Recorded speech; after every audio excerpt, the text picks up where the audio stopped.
Good morning, good morning, good morning. Welcome to Paddle Forward Podcast. My name is Anacani Walters. It is very early in the morning, and this little gentleman does not want to stay asleep. Sorry. I've been trying to record this podcast for a while now, and every time I try to push that record button, guess who wakes up? So, we're just going to go ahead and do this. So, today we are talking about the waves of self care as it pertains to um, the beautiful complexities of pregnancy and postpartum, which is the fourth trimester. And a lot of people, I think, tend to forget about the fourth trimester.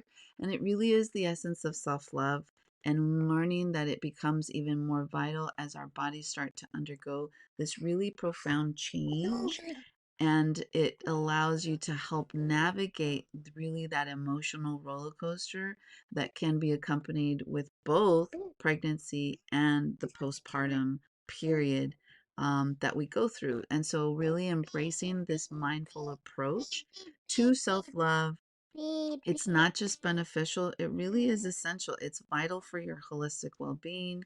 And I want to talk to you about how you can really deepen that self compassion during these, really these transformative times, to ensure that foundation of love and care really for you and your baby. Because as you learn to love yourself, then it helps to transcend that love into, love for your child.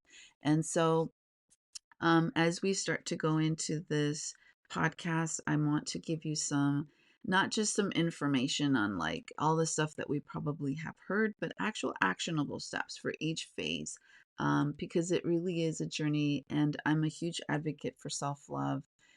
And these transformative phases that we undergo when we get pregnant or when we then blossom into motherhood, learning how to really explore self love, mindfulness can really profoundly impact your experience with both postpartum and your pregnancy. And so, uncovering those strategies to really embrace your evolving journey helps to ensure that you will begin to then learn how to foster a loving connection with your child, eventually. And so understanding that self-love in pregnancy and postpartum, um, is really, the foundation that we need to focus on, not just taking care of our bodies and eating right and all of that stuff.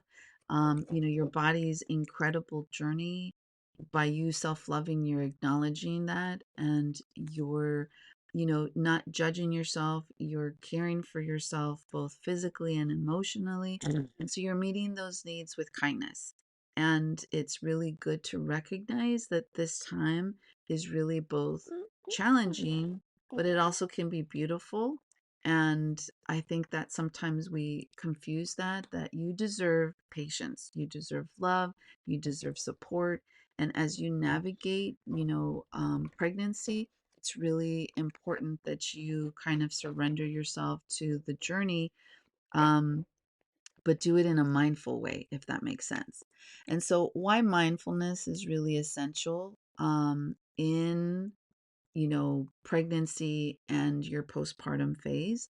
It's because it really helps you stay connected to your body and essentially your baby, both, in and out of the womb. It allows you to navigate the highs and the lows, with grace, and it really does teach you to listen to your body. I'm a huge believer in learning how to listen to your body's needs, whether it's to rest, to nourish, maybe you need movement, and to then approach that without judgment. And so I say that in the sense of like, during our first trimester, it's sometimes hard for a lot of people. They're dealing with a lot of changes. The hormones are super crazy. You're dealing with, that nausea, that exhaustion. And some people have a hard time, like, surrendering to that and actually giving the body what it really needs, which is rest. And maybe meditation. There's a lot of sometimes anxiety that comes with finding out that you're pregnant. For me, I didn't really think that I would experience um, anxiety at all. Like, I'm like, yeah, I'm a yoga teacher. Like, I got this. I know how to self love and whatever. And then finding out that I got pregnant was actually a kind of a shocker. I had kind of already given up on the idea that we were going to basically parent a child together like naturally. We were starting to now kind of settle into the idea of adoption once we retired out of the military. And we had been trying for 2.5 years already, and I was content with the fact that we tried and it just didn't happen. I was already about to be 40, and we had both decided that by my 40th birthday, if it didn't happen, we were just going to go ahead and be okay with the fact that we tried and it just wasn't in God's plans. And I just had this weird feeling. I took a pregnancy test at home, and when it turned to 2 lines, I was so shocked that I literally ran to the bathroom, like, kitchen like, the bathroom sink and, like, threw the pregnancy stick underneath the sink because I was like, "There's no way." And, I, like, just went around my business, like, it didn't even happen, and then I went back several times throughout, like, cleaning and doing laundry and just, like, normal chores, and looked at it and I was like, "I don't think that I'm reading it right." I think 2 lines means that it didn't happen. I think you need only 1 line, and then I kept reading the instructions on the box, and I was like, "OM goodness."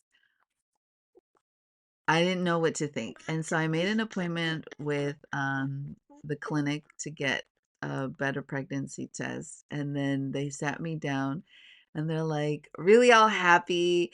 Oh, Mrs. Walters, yes, so you are pregnant. And then I just was like, I think I need to sit down. And they're like, oh, okay. Okay, take a moment. And they kind of were like, oh, maybe this isn't a good thing. I was like, no, it's not a bad thing. It's just that. And I explained the situation. I said, we've been trying for 2.5 years. We kind of basically stopped. We were going to give up on the idea. And so this is kind of a shocker because we decided that we would stop at 40, and I'm about to be 40 like in 2 months. And she's like, oh my gosh, I just got goosebumps. She was super excited for me. And I was like, I'm gonna be excited. I just need a minute. So she gave me all the information. She's like, we made an appointment. We're referring you, blah, blah, blah, blah, blah. And then it literally took me like 3 days to get the courage to tell my husband. And to be honest, it was mostly because I didn't know. It had been so long since we had been trying. And I didn't know how he felt, if he had already kind of committed to like, I have 2 kids, they're both adults, I love them, and we tried, and that's it. Let's just like move on with our lives. But he kind of had the same reaction. He kind of just kept looking at the stick, and I was like, that moment where Olaf is looking at like Anna, like maybe she doesn't know how to knock. But like knock, just knock. Like maybe she doesn't know how to knock. I don't know. And so I was like, it's real. We're really pregnant. It's real. We're really pregnant. Like, I'm pregnant, babe. And he just kept looking at the stick, looking at me, looking at the stick, and like it took him for a few minutes, and he was super in shock, and I was like, uh-oh. And so then he gave me a hug, and it kind of like started to soak in and stuff. So at this point, I got into my first trimester, but because I was 40, because I had a lot of high risk things that knew going into it that I was going to have to figure out, I started to have pregnancy anxiety, not necessarily pregnancy blues, but a lot of people like, how do you feel? How do you feel? They were like, it was this feeling of like anxiety that I wasn't feeling this like glowing, Mother Nature incarnate feeling of, getting pregnant. It didn't feel, um, I didn't have that feeling. I don't know how to explain it. And I always felt self-conscious about it, bad about it, about myself, that I something was wrong with me. Like I should be happy. This is what I wanted. Oh, there's so many people out there that try and this never happens to. And it wasn't that I wasn't feeling those things. It's just that I wasn't feeling it at the extent that everybody kind of portrays it, either on social media or, this expectation that you're just supposed to be like glowing and just over the moon. And like I said, I was happy. I just wasn't, um, showcasing it the way people were expecting me to do it, and then it made me feel bad, like I maybe was ungrateful. Thank you. Thank you. So that's what I mean when you start to practice self-care and compassion. Um, so the first thing is, affirmations are really good, and things that are specific to motherhood, like I trust my body's ability to nurture and birth my baby. Maybe I am loving and I am capable to be a mother. These things can really profoundly impact your confidence and your emotional well-being. The second thing that you can start to maybe do is mindful meditation. Focus on motherhood, dedicated time for that meditation that focuses on the bond between you and the baby. So for me, I graduated my prenatal certification for yoga the day I found out I got pregnant, which was just like bizarre, weird, universal, collaboration there. And so I knew how to meditate. I did prenatal yoga pretty much throughout my entire pregnancy. I taught regular yoga because I was already a yoga instructor, but it really, teaching prenatal yoga and regular yoga did help because it helped me learn how to meditate. And I was not a very big meditator. I didn't think that I would be a good meditator because I'm one of those that always has constantly thoughts, and I have a hard time shutting down my mind, especially at night, which is why I have to take this calming drink to help me sleep. Otherwise, my mind just kind of goes and I don't get quality sleep. And so, visualizing, what the baby would look like, visualizing myself actually holding my baby at the end. For me, like I said, I was so high risk. And because I come from a medical background, I knew already the statisticals of like whether this, because it was my very first time being pregnant ever, and I was 40. I had two heart conditions, and I had other things that were complicated in the pregnancy. Um and so I knew everything that that came up just continued to get stacked on, to just add on to the anxiety of me, scared that the pregnancy wasn't going to be successful. And so these things did help in those times where it was kind of, stressful. And so visualizing a healthy pregnancy, visualizing a positive birth experience, or simply just sending love to your baby. Putting one hand on your heart, one hand on your belly as you inhale, is what I tell my clients. Inhale, sending love and light to your baby, and then as you exhale, sending that same love to yourself. Inhaling love and light to your baby, and then as you exhale, send that love back to yourself. So it's this visualization, this connection of this physical, having your hand down your belly, having your hand on your heart. And when I say hand on belly, I usually don't even say belly. I say hand on your baby. Put your hand on your baby, connect with your baby, send them love. They feel it when you're massaging. So giving belly rubs, they feel that connection, that vibration from you. And I'm a big believer in chi and the power that we have. We're all balls of energy, and that energy gets put out whether you like it or not. So if you're having a bad day, you're putting off that energy to everybody else, and you become the party pooper. If you're having a fantastic day, people, like if you walk into like a bank where people are like grouchy, or a grocery that's super packed, and you're standing in line and everybody seems to be like in a bad mood because they're having to wait. And then you find that child that's, just giggling for no reason, or somebody who's just super like happy and you're just like looking at them like, hey, how are you doing? They give you some compliment or something like, how are you doing? Like, la la la, how's the energy? You like it, whatever. And they're smiling. And then you don't have any other choice but to like embrace that feeling that they're sharing. And so it's the same thing when you share that with your baby, even when you're pregnant. And it really gives this feeling of connection and peace. And so it's really a beautiful thing to try. Journaling for gratitude and reflection is also a really good one to try. Something again specific to motherhood, specific to reflecting on your journey, whether it's through pregnancy or through postpartum, especially those early days. Journaling really can help in the process of, helping you process your emotions, helping you recognize your emotions, and then from there, allowing you to grab that strength, resilience that you really do possess.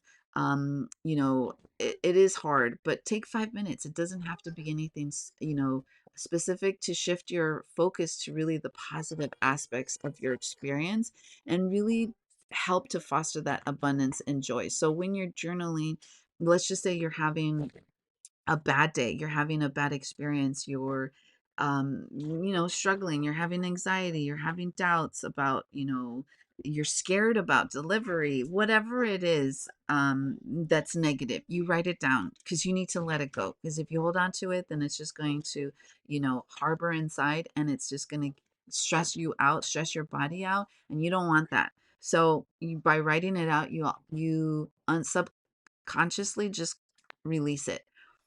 And then you turn your attention to the positive. You think about things that, you take all those negative things and then you write the opposite of it. So if you're scared for your pregnant, for the delivery, because you're like, you hear all these horror stories or whatever. First of all, try to get in groups that don't share those horror stories. Sometimes some people find some comfort in it because they eventually share like the good part, but a lot of those, you really don't want to hear anybody else's pregnancy story, to a certain extent, in the sense of like their delivery. um Learning how long it took and what they did to help, that's different. But when they're going into like true detail and, and all the negative stuff that they're recalling, you don't want to. One, there's everybody's pregnancy, including their birthing experience, is always going to be different. And if you ask people who have had multiple pregnancies, they'll tell you that each pregnancy and the delivery were completely different, each with its challenges and each with its, beauties, or miracles to themselves.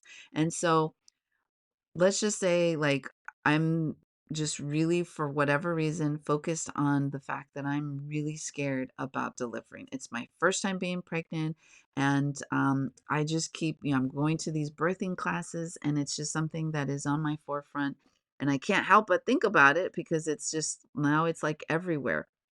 Well, you say, I am excited for for my pregnancy. I'm excited about my birth, my birthing journey. I am strong. I am capable. I can do this. It's going to be beautiful. It's going to be, I surrender myself to the experience. I know I'm not going to have a lot of control of it, but I know what I do have control of, and I am going to be okay. My baby is going to be okay. We are going to be okay. And things like that. And then that kind of helps reset, and then you start to then transition into picturing, now visualize how you're going to feel, what you're going to wear, like the fun stuff, the exercises that you're going to do. Maybe you're going to like dance, the macarena every time you have like, a contraction. Or whatever, then you start to have this visualization. Visualize the feeling that you're going to have when you connect and actually get to physically touch this baby. When you hear its first cry, what is the first cry going to hear like? Those types of things. And then it completely shifts it, and it takes that anxiety away. You take a deep breath, You inhale, close your eyes, hold on to those good thoughts, and then you just keep going. And then you repeat that every day. And so nurturing how your body changes, really embracing the practices that make your body feel cared for and supported, like prenatal yoga. That's kind of the next step. Nutrition, nutritious meals, adequate rest. Sometimes we, feel like we got to keep going. Prenatal massages, postpartum massages, essential oils to really soothe and comfort or baby enhance relaxation. That's kind of the next step. And so, prenatal yoga, I'm a huge advocate. I'm a prenatal registered yoga instructor. It did wonders for me in my pregnancy. I did it, like I said, from my first trimester all the way to the very end. And it was amazing. It helped. I didn't have a lot of the ailments that a lot of people did. Nausea, I had some, but I honestly was able to regulate it with my breathing exercises. I'm telling you guys, yoga breathing, if you want to commit to like learning one thing from yoga and it's not like crow pose or headstand and fancy poses, learn how to yoga breathe. Yoga Breathe is a lifesaver. It not only helps with like blood pressure, anxiety, it can help like lower your blood sugar.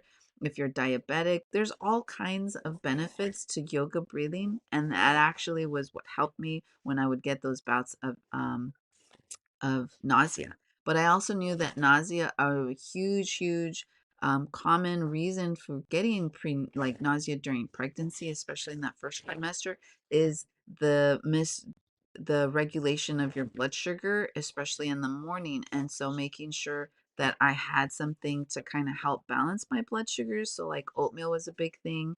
Ningxia Red that I actually swear by was huge. I would take that first thing in the morning as soon as I would wake up so that it would like almost be my protector, like a shield, so that I didn't have to deal with nausea at all.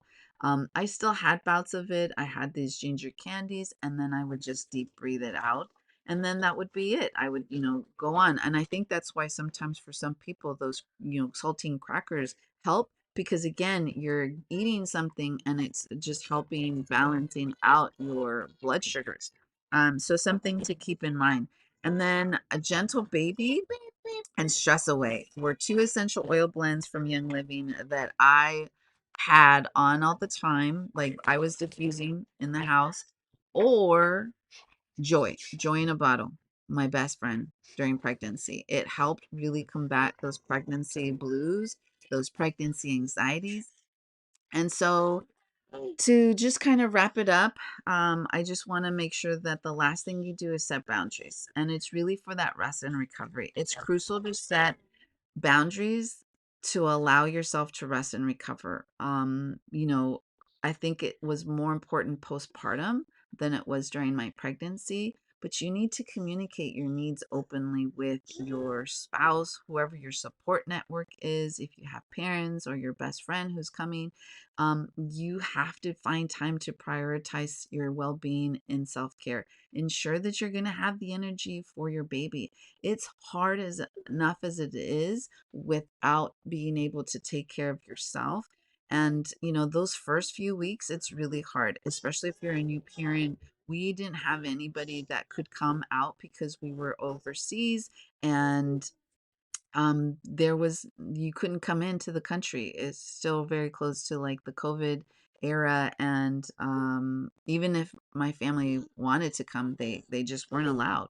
And so it was just my husband and I, and although he had two kids, both his kids, remember, are both adults. So for him, it was a new experience, starting all over, and almost two decades later. So it was a new thing for both of us, a new learning curve, new parent anxieties, like, and we both were hospitalized, right after birth for a week, him in the NICU and me in the maternity ward. So for us, we had extra anxiety coming home, and I had severe postpartum, like, anxiety. I like did not want to leave the house anytime I had to like even think about leaving the house, I would start to have anxiety and like cry. And so it was just helpful to have, even if it was just during nap time, a few minutes to just sit down and close my eyes and meditate or to journal. Um, and then trying to sleep when they slept. It's super hard because you have all these other things that you're trying to do, but you have to embrace imperfection. And it's this understanding that motherhood is really the journey, and it's filled with constant learning how to forgive yourself for the moments of the doubts that you have, or when you lose your shit and have frustration. Know that embracing imperfection is really the part of the process. And I think it's essential for you to have tools like essential oils for pregnancy and postpartum. Selecting the right tools for you. Maybe journaling is your tool, maybe mindfulness is your tool. And and then and using them, not just knowing that you have them, but actually using them, finding additional support for your emotional and physical well-being. There's essential oils like lavender, which you can use for relaxation, sleep support if you're having trouble sleeping. um, Put it in your bath water. It's especially good in the postpartum. Frankincense is really good. It promotes grounding. It promotes calmness, especially when you're trying to meditate or you're journaling. For some mindfulness practices when you're doing that yoga. Like I said, my favorite was Gentle Baby. I love the way it smelled. I actually put it in the lotions that I would make for him after he was born because he had really bad eczema. And it's safe for babies, safe for moms. It's soothing, it's comforting. um and it's just it's beautiful. It created such a great escape from the stress of it all. And so these are all things that I definitely recommend that you look into. Remember that, again, it's embrace the imperfections, embrace um that you're not going to have control. There's lots of things that you will have to relinquish control over, meaning that like you're not, if you're a controlling person, you're going to have to start to like let go of that notion that you're going to be in control the whole time of your pregnancy. Um it, it it's not easy, but you can surrender to the process and allow yourself to really enjoy the pregnancy. And so just a few actionable steps to kind of wrap it up. So, in the first trimester, everything's new. Maybe you're a bit overwhelmed, like I was. Your body's going through so much. And, you might be not feeling, yourself. You're going to be probably exhausted. Hopefully, you're not dealing with too much exhaustion. And really, the best thing in that first trimester is just to start simple affirmations each morning. Look in the mirror and say to yourself, I am strong, I am capable, and I am going through a beautiful transformation. Or, whatever sounds good to you, whatever, something simple, something to set a positive tone for your day so that it will help you combat, any negative feelings that you might have about either yourself or your pregnancy or the experience itself. um, and the changes that are happening in your body. For your second trimester, some people call it the honeymoon phase. I think it's because you start to really feel a little bit more like yourself, your energy starting to come back.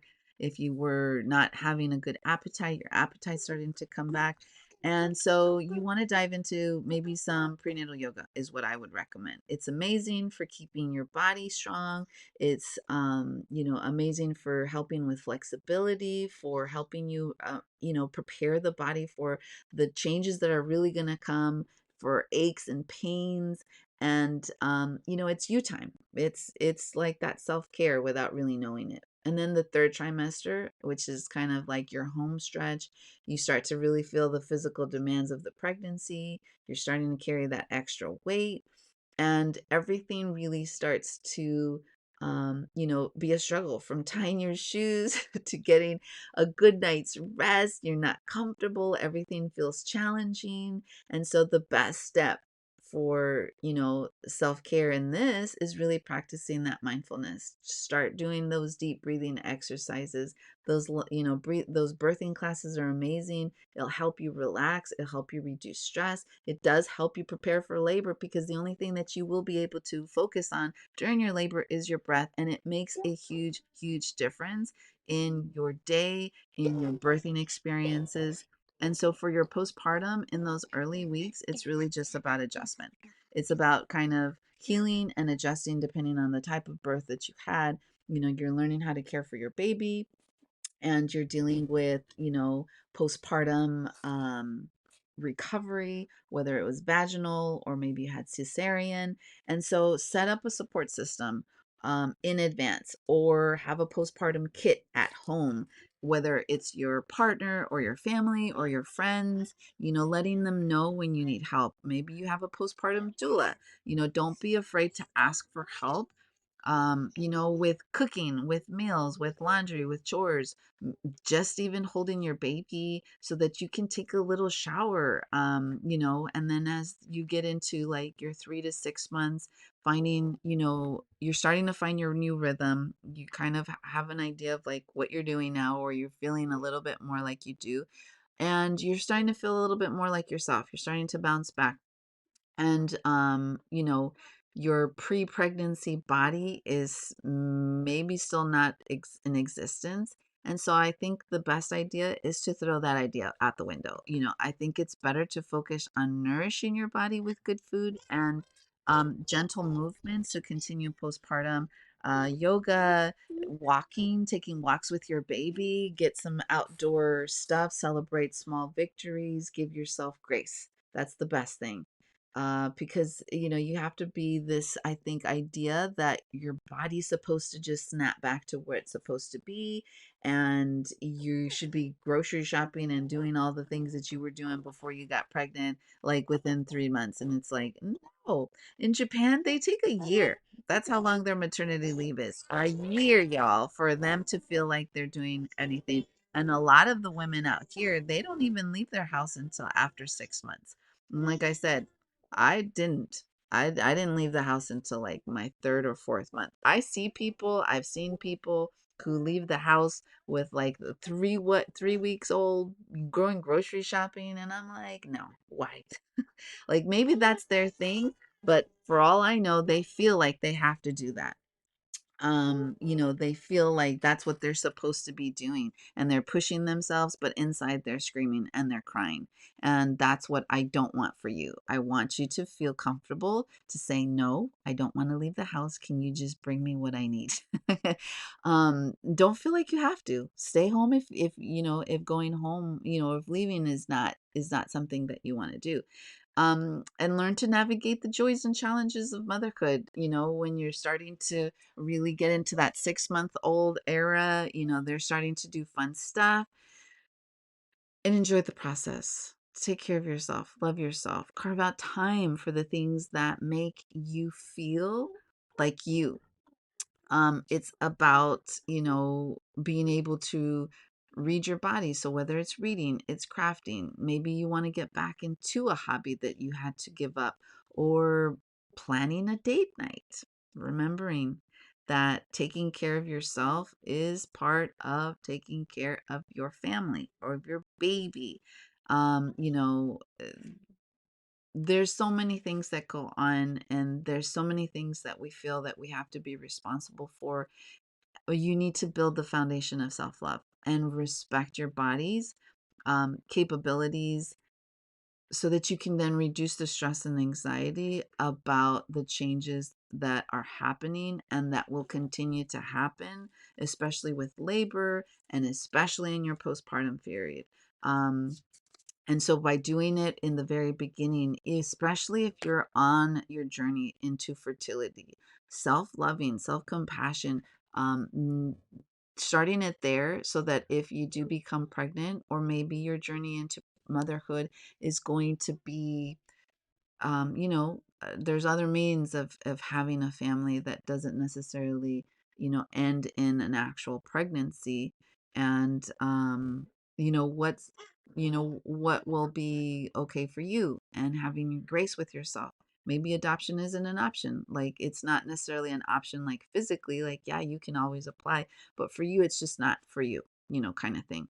Um, and being okay with that, being okay and not feeling like that's selfish, or whatever you might be thinking negative about yourself, for having those thoughts, for having the ability to say to yourself and be honest that adoption isn't an option for you. It's not something that you want to explore, and being okay with that. With pregnancy, maybe you don't want to have a natural birth. Maybe you're like, I am going to have an epidural as soon as I walk into the hospital.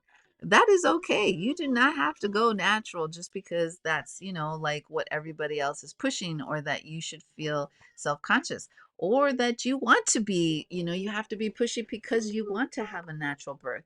And not feeling bad about having to be aggressive or advocate for yourself in the hospital because that's what you want. Loving yourself, listening to your body, learning to bond with your baby, those are crucial steps to helping you have the best experience ever. Shh, shh, I'm almost done. So, I hope this really helped with combating ideas on how to combat depression, anxiety, to help strengthen your bond with your baby, so that you can be more present for yourself, for your pregnancy, and you can be more happier. So remember, girl, this journey is as unique as you are, and there's no one size fits all. So take what resonates with you from all the things that I've said. Leave what doesn't. My feelings will not be hurt. And the goal is really to navigate these tides of change with a sense of empowerment. And love for yourself, love for your baby. And that's the most important one, for yourself. You cannot pour from an empty cup. You cannot love your baby without loving yourself. And this is a season of your life is so powerful to invite that deepened relationship with yourself, to cultivate self-love, so that when the baby comes, you can pay it forward to them. You can really learn to love your baby, to appreciate them, and welcome your child into a life, as a new mother. And remember that, self-love is the thread that weaves through, your journey. Self-love is not selfish, it's necessary. Especially if you want to be strong and resilient in your journey into motherhood. So, I will be having actually an online course specifically designed for pregnant and postpartum women this spring, which is going to focus on self-care, self-love, and self-empowerment. So it's a beautiful course that I've crafted to really support you through these changes, through these transformations. And I think I might just be doing one full course for all of it. It's going to have practical tools, it's going to have insights to embracing yourself with kindness, celebrating your journey through fertility, pregnancy, and beyond, and how to really step into motherhood with confidence and with love. So I hope that you can join the wait list. There's going to be a link in the description for this show.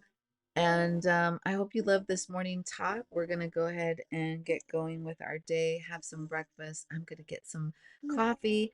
And I congratulate you on this beautiful path of self love and mindfulness, taking that first step by listening to this podcast. And I hope you create that nurturing space for you and your baby. And remember to take it one step at a time. So until next time, keep paddling forward, stay beautiful, and stay fabulous.